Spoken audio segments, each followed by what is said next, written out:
Hi there! In this video, I'll show you how to process a return in the Slimrate POS system. Start by unlocking your tablet. The main screen will open. In the bottom left corner, tap the button with 3 lines to open the main menu. From the menu, select Orders. You'll see a list of all receipts. It's easiest to find the right one by checking the time or the order amount.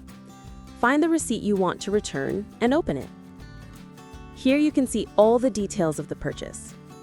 On the right, tap the Refund Items icon. Now, select the item or items you want to return by checking the boxes. If you want to refund the entire order, select all the items.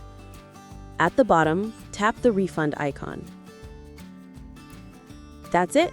The return is complete. To make sure everything worked, you can go back to Orders and check that the return is marked. One important thing to remember: if the payment was by card, the refund must go back to the card. If the payment was in cash, return the cash to the customer. And that's it. Now you know how to process returns in the Slimrate POS system.